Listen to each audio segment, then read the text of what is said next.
सो माता रानी से आशीर्वाद प्राप्त करके हम शुरू करते हैं अपना आज का सत्र। नवदुर्गा माता चक्र साधना। नवरात्र बहुत करीब है, 3 दिन में नवरात्र शुरू होने वाले हैं। तो ये जो सेशन हम आज कर रहे हैं शायद आपको साधना के मार्ग में और बहुत डीप लेके जाएगा और शायद बहुत जीवन में आपको उपलब्धियां प्राप्त करेगा। इसी कामना के साथ, इसी कृपा को प्राप्त करके मैं शुरू करती हूँ आज का ये सेशन।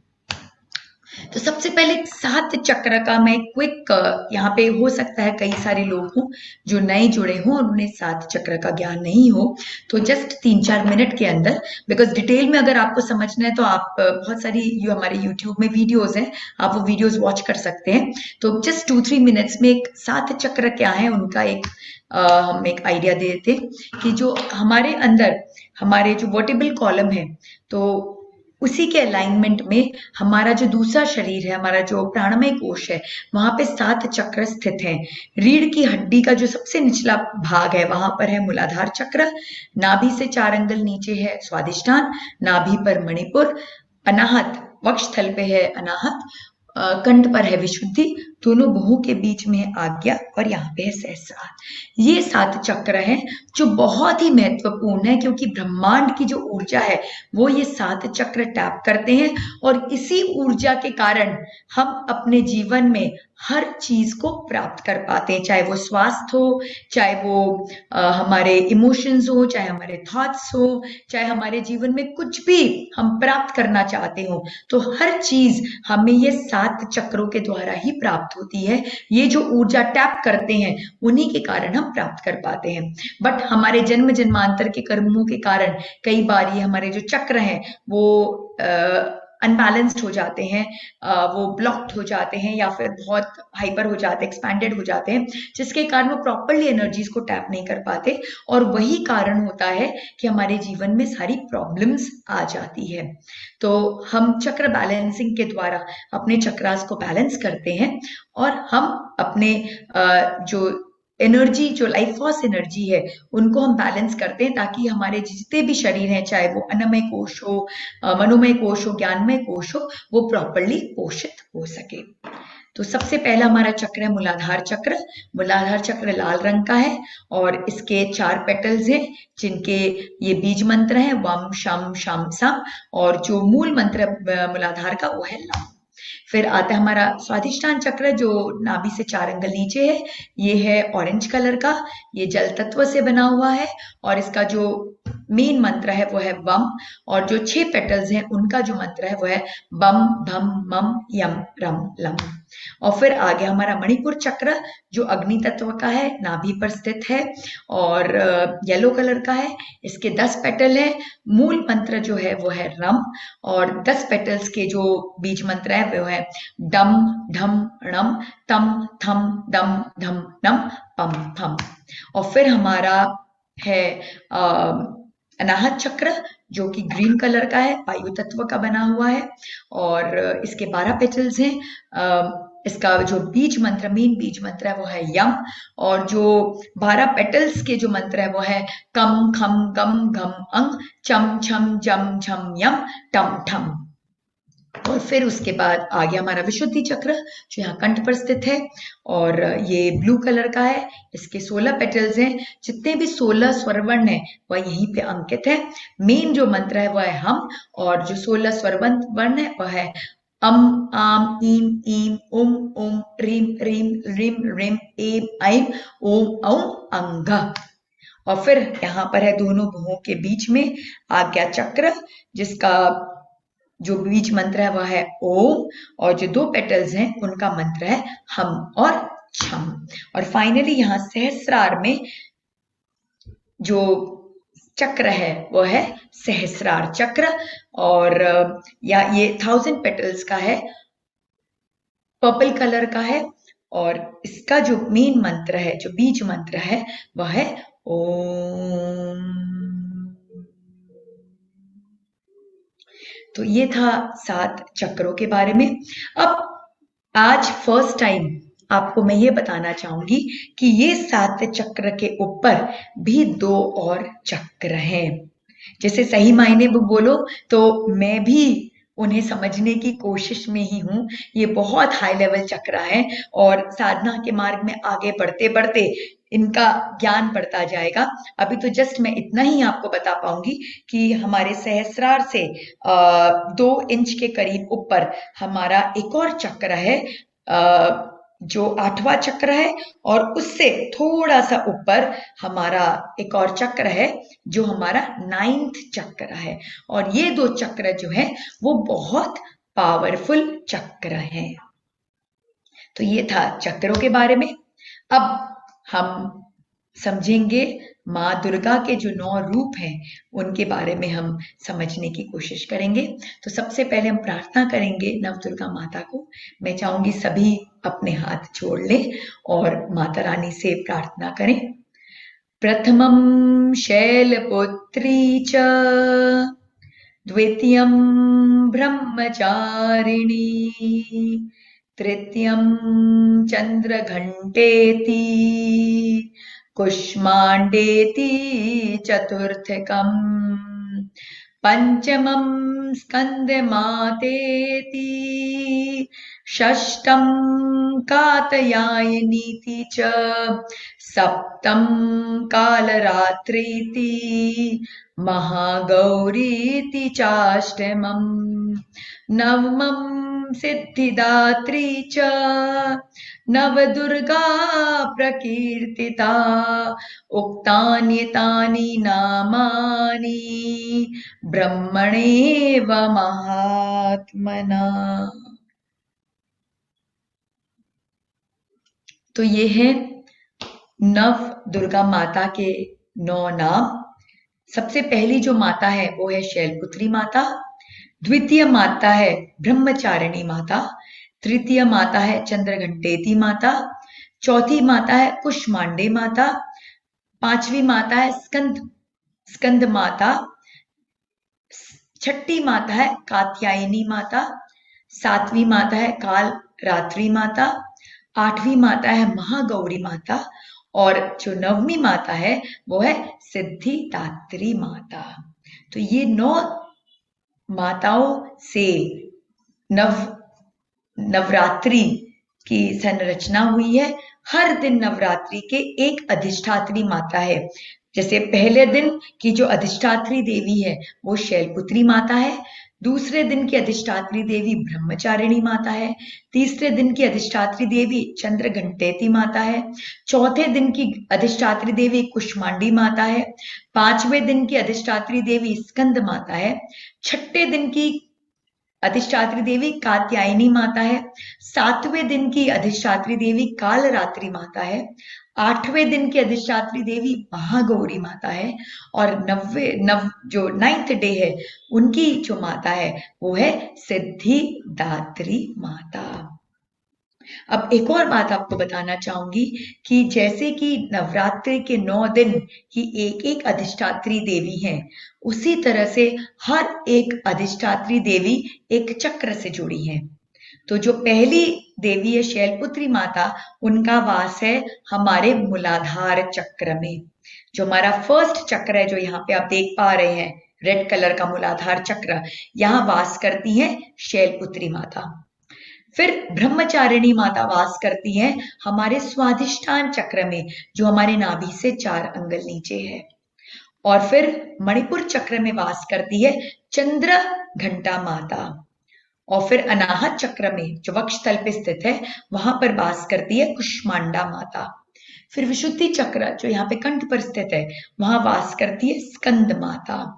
आज्ञा चक्र जो यहाँ पर स्थित है वहां वास करती है कात्यायनी माता। सहस्रार में वास करती है काल रात्रि माता। और जैसा कि मैंने बताया, सहस्रार से 2 इंच ऊपर एक और चक्र है जो बहुत पावरफुल चक्र है, वहां वास करती है महागौरी माता, और उसके ऊपर में वास करती है सिद्धिदात्री माता। तो जैसे नवरात्र के 9 दिन हैं, हर दिन की एक एक अधिष्ठात्री देवी है, और हर अधिष्ठात्री देवी एक एक चक्र को कंट्रोल करती है, उसका पोषण करती है, उसके अंदर ऊर्जा भरती है। तो हम डिटेल में थोड़ा समझेंगे सभी माताओं के बारे में, ताकि जब हम साधना करें तो उनको हम फील कर सके। साधना तभी इफेक्टिव होता है जब हम उसको फील कर पाते हैं, उसको अपने अंदर में उतार पाते हैं। तो जब हम शैलपुत्री माता को समझ पाएंगे तभी हम उनकी आराधना अच्छे से कर सकेंगे। तो शैलपुत्री, शैलपुत्री का अर्थ क्या हुआ? शैल मतलब पर्वत, पुत्री मतलब पुत्री, डॉटर। तो जो माँ पार्वती थी वो किसकी पुत्री थी? वो साक्षात पर्वतराज हिमालय की पुत्री थी। तो इसलिए जो फर्स्ट जो माता का स्वरूप है वो माता का पर्वतराज हिमालय की पुत्री माँ शैलपुत्री के रूप में है, जिस रूप में माँ ने जन्म लिया। आप पाएंगे कि ये जो 9 डेज की जो माता की जर्नी है, जैसे जैसे माँ एक एक स्टेप बढ़ती जा रही है, हमारा जीवन भी उससे बिल्कुल लिंक्ड है कि जब हम जन्म लेते हैं तो हम किसी की पुत्री होके जन्म लेते हैं, तो वो हमारा फर्स्ट स्टेज होता है। तो माँ का जो फर्स्ट स्टेज है वो है माता शैलपुत्री के रूप में, और वो पर्वतराज हिमालय की पुत्री हैं, और इनकी आराधना करने से बहुत सारी सिद्धियां प्राप्त होती हैं। और मंत्र क्या है माँ का? ओम शाम शीं शूं शैलपुत्रै मे शुभम कुरु कुरु कुरु स्वाहा। ये माँ शैलपुत्री का बीज मंत्र है, जिसको आप नवरात्र के फर्स्ट डे अगर जप करें, उसका हवन करें, तो आपको बहुत सत्यचित आनंद की प्राप्ति होगी और बहुत सारी उपलब्धियां प्राप्त होंगी आपको। फिर जो दूसरा दिन है माँ का, वो है ब्रह्मचारिणी माता। जैसे कि आप देख पा रहे हैं, ये जो माँ का स्वरूप है ये एक तपस्विनी का स्वरूप है। इसमें माँ ने अपने दाहिने हाथ में माला ले रखी है और बाएं हाथ में एक कमंडल धारण करके रखा है, एक तपस्वी की स्वरूप में है।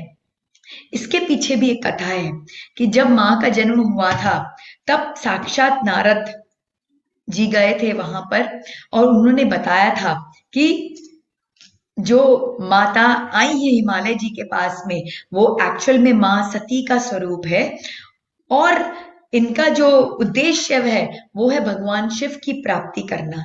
लेकिन भगवान शिव इस तरह से प्राप्त हो नहीं सकेंगे, और उनको उसके लिए बहुत कठोर तपस्या करनी होगी, बहुत साधना करनी होगी।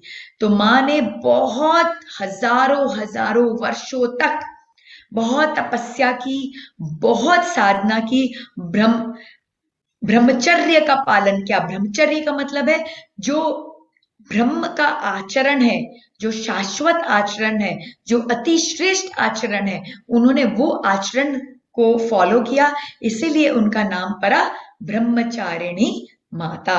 सो माता दुर्गा का ये दूसरा स्वरूप है, पार्वती जी का तप करते हुए है। इनकी साधना से सदाचार, संयम तथा सर्वत्र विजय प्राप्त होता है। तो हमारा जीवन जैसे हम जन्म लेते हैं, उसके बाद हमारा जीवन का अगला स्टेप क्या होना चाहिए? हमारे जीवन का अगला स्टेप होना चाहिए कि हमें तपश्चर्य का जीवन एक जीना चाहिए, ताकि हम अपने आप को प्रॉपरली साध सके।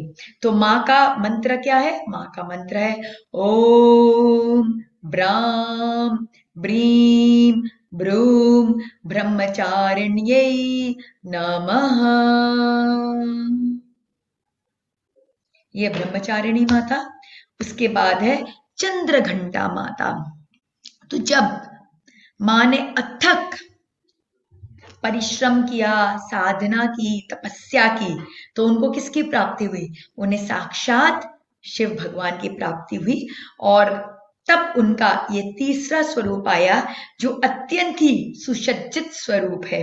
पूरे आभूषणों से और अस्त्र शस्त्र से माँ का ये स्वरूप सुसज्जित है, और माँ ने सर पर धारण करके रखा है एक घंटे के रूप में अर्धचंद्र को, क्योंकि भोले बाबा भी धारण करते हैं चंद्रमा को, तो उसी प्रकार से माँ ने भी अपने यहाँ पर मस्तक पे धारण करके रखा है अर्ध चंद्र को, इसलिए उनका नाम पड़ा चंद्रघंटा माता। और ये माँ का तीसरा स्वरूप है जो समस्त कष्टों से मुक्ति प्राप्त कराता है। और मंत्र क्या है माँ का? ओम ह्रीं क्लीं श्रीं चंद्रघंटायै नमः। और फिर माँ का चौथा स्वरूप कुष्मांडा स्वरूप। कुष्मांडा यानी कि जगत जननी, जगत जननी। तो माँ जो है वो साक्षात इस संसार की माता है, इस संसार को की उत्पत्ति उन्होंने की है। तो ये उनका चौथा स्वरूप है। पहला स्वरूप शैलपुत्री माँ के रूप में, दूसरा एक तपस्विनी के रूप में ब्रह्मचारिणी माता, तीसरा जो स्वरूप है वो चंद्रघंटा माता, और चौथा जो स्वरूप है वो कुष्मांडा माता। और क्या मंत्र है कुष्मांडा माता का? ओम ह्रीं कुष्मांडायै जगत प्रसूत्यै नमः। फिर माँ का पांचवा स्वरूप आया स्कंद माता, क्योंकि माँ किसकी माँ है? उन्होंने जन्म दिया था साक्षात स्कंद को, कार्तिकेय जी को। तो ये उनका पांचवा स्वरूप है जो स्कंद माता के रूप में है। और मंत्र क्या है?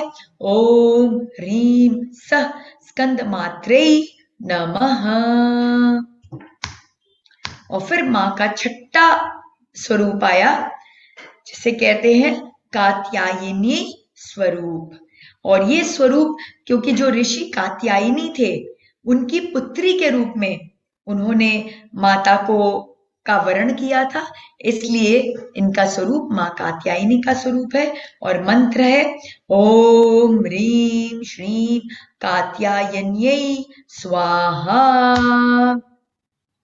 फिर जो सातवां स्वरूप है माँ का वो है काल रात्रि स्वरूप।